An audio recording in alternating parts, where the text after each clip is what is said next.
vous savez très bien comme moi que les oignons blancs, hein, vous pouvez me suivre dans le jardin si vous voulez.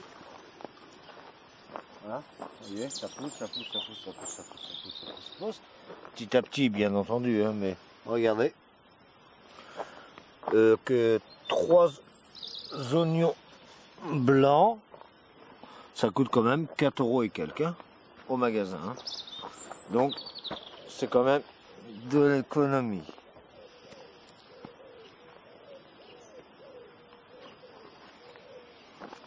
Voilà.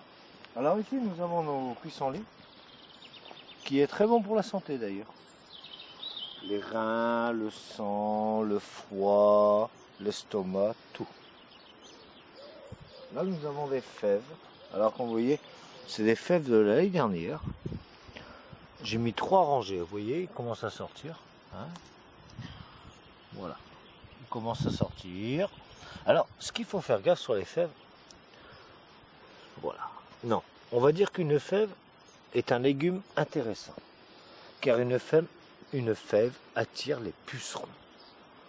Donc, pendant que vous avez des pucerons sur vos fèves, ils ne vont pas sur d'autres légumes, genre poivrons, tomates, haricots et compagnie.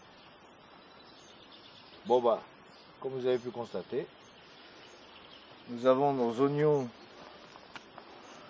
hein, je ne sais pas si je vous ai montré la dernière fois, qui commencent à bien pousser. Hein, vous voyez les pieds. Hein, alors, ils étaient gros comme mon petit doigt, hein, vous constatez. Et là, vous regardez, ils sont plus gros que... voilà. Hein. Ne vous imaginez pas les questions. Ici, nous avons nos oignons jaunes. Alors, c'est des oignons que j'ai semés cet hiver. Parce que l'oignon jaune pousse très très bien en Bretagne. Mais malheureusement, il était couvert d'herbe. Alors, ce que j'ai fait, j'ai tout enlevé. Alors, en tout, il y en a 100. Des oignons jaunes. Hein. J'ai tout enlevé un par un à la bêche. Que j'ai gardé avec la racine et tout. J'ai tout remuré. J'ai tout labouré au motoculteur. Et je les ai replantés. Alors, ils ont fané au début. Chose qui est normale. Donc, j'ai arrosé. Bon, on a un avantage, c'est qu'on a l'eau des oies qui est au fond. Ce qui leur a fait un petit engrais naturel. Et là, regardez, ils sont bien repartis. Alors ici, bah, pareil, il y a 100 pieds d'oignons rouges. Hein, vous pouvez constater, les oignons rouges, qui étaient gros comme un petit doigt, sont bien repartis. Alors, je suis content cette année. Cette année, je suis content. Parce que l'année dernière, j'ai mis des pieds de concombres. Mais par contre, ce n'étaient pas les mêmes concombres. Ça, c'est les vrais concombres qu'on trouve dans les supermarchés. Alors, regardez. Il était haut comme 3 pommes. Vous voyez, il a bien poussé. L'année dernière, j'ai mis des concombres, mais des concombres façon cornichon. Alors, ils sont beaucoup plus amers. Malgré qu'on les fait dégorger toute la nuit dans un frigidaire. Mais alors ceux-là, croyez-moi. Alors, moi je les mets en hauteur. Parce que le concombre ne tombera jamais de la fleur. Enfin, de la tige, on va dire. Parce que la fleur est un concombre. Ah, vous pouvez constater des courgettes fait maison. Hein, vous voyez, ils étaient hauts, ils faisaient 2-3 cm de haut. Hein. Donc ça fait un mois que je les ai mis, vous voyez. Voilà, vous voyez, ça va donner des courgettes, hein, regardez. Une fleur, 2 fleurs, 3 fleurs, 4 fleurs, ça va pousser. Hein. Il y a sa cousine qui est là. Bon, bah, nous avons toujours notre ail. Hein. Voilà. Nous allons passer entre eux d'ailleurs. Je vais vous montrer autre chose. Alors, attention parce que l'ail, on peut l'abîmer. Mais il ne faut pas aller en profondeur. Vous cassez les racines et l'ail ne pousse pas. Alors moi, ce que je fais, je prends un tout petit outil à 3 dents. J'arrache l'herbe à mesure et je les remue tout doucement. Là, nous avons notre kiwi qui a 1 an et demi. Vous voyez? Alors, je ne vous conseille pas de mettre un kiwi, comment qu'on dit? Parce que là, il y a un mâle et une femelle. Il faut pas mettre un kiwi qui fait les deux, car cela est très mauvais. Non seulement pour le jardin, mais même pour les kiwis. Alors, vous voyez? Alors, ce que je fais à mesure, ça c'est la femelle. Voilà. Vous voyez, ça c'est la femelle, tout ça. Et ça c'est le mâle. Alors, je les mélange à mesure. Vous voyez, vous les mettez, vous les tournez autour de la barre. Vous voyez, voilà. Alors tout cela va se mélanger, comme là. Hein, vous voyez, ça fait comme ça. Vous voyez, regardez. Ça c'est le mâle, ça c'est la femelle. Et tout cela se mélange, et c'est cela qui vous donne des kiwis. Voilà. Là-bas nous avons notre raisin, notre vigne que j'ai taillé comme chez les vignerons, qui cette année, il y a quand même quelques grappes de raisin dessus. Vous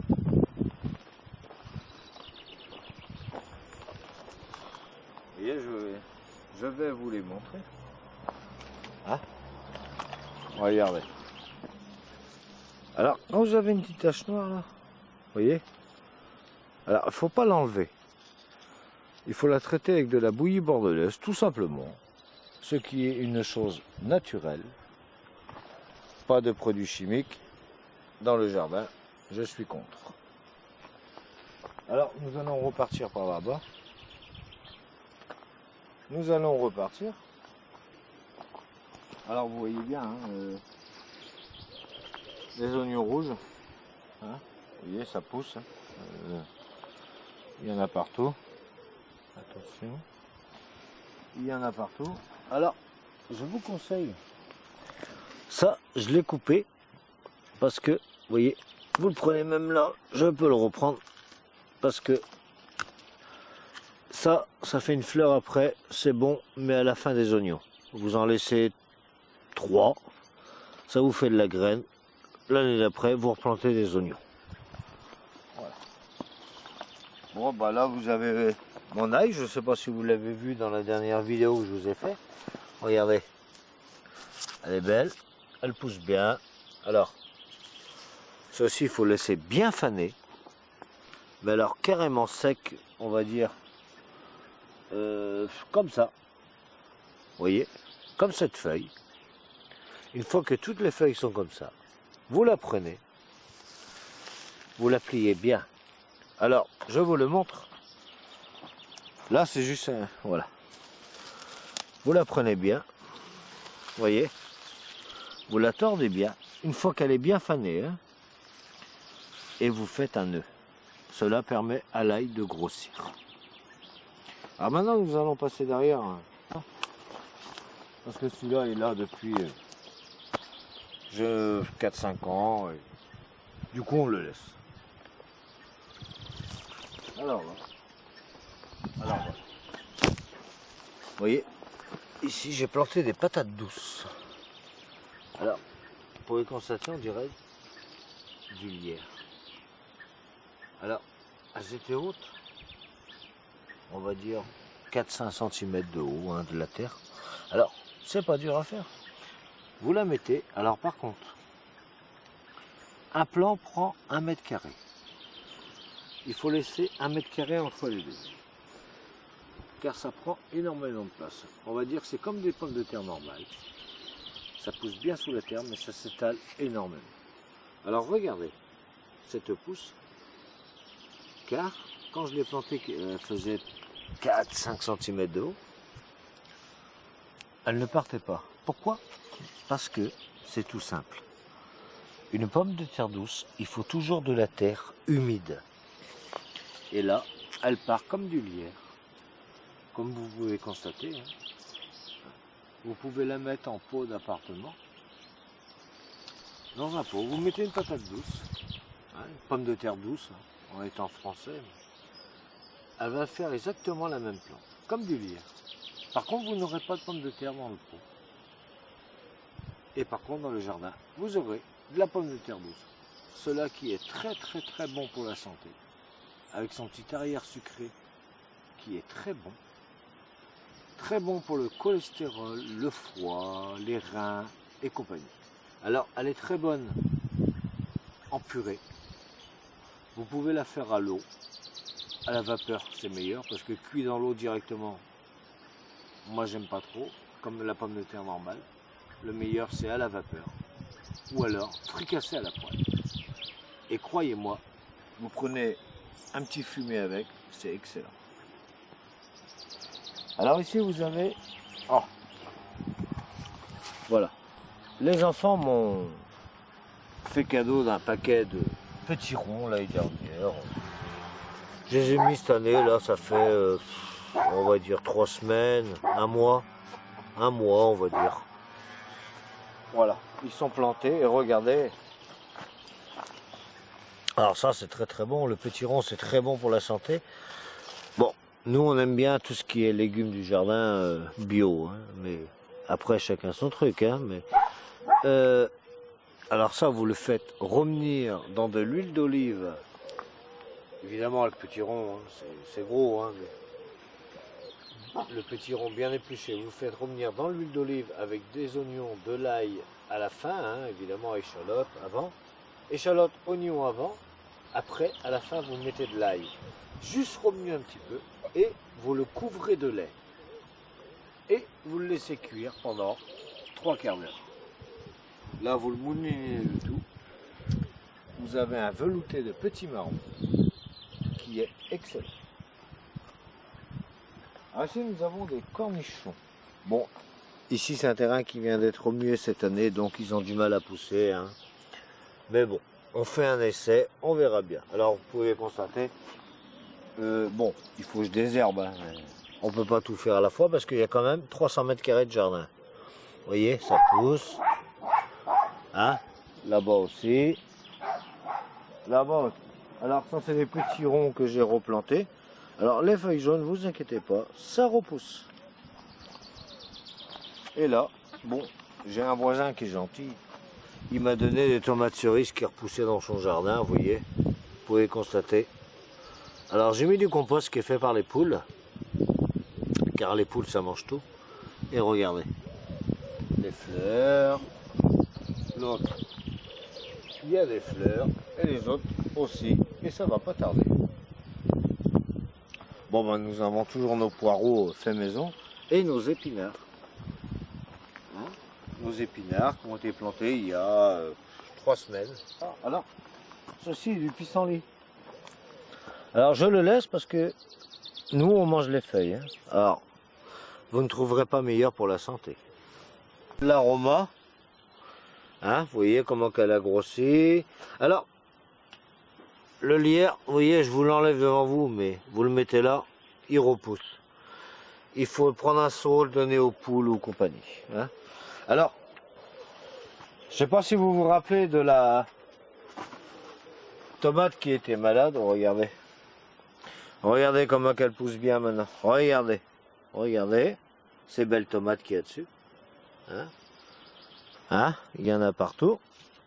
Et regardez toutes ces fleurs.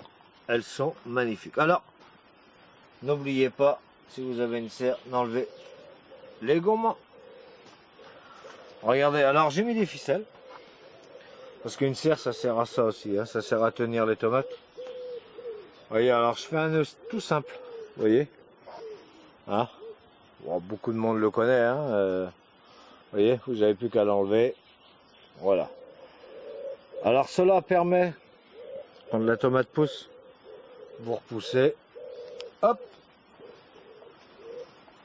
Et vous le prenez. Et hop. Tout simplement. Hein.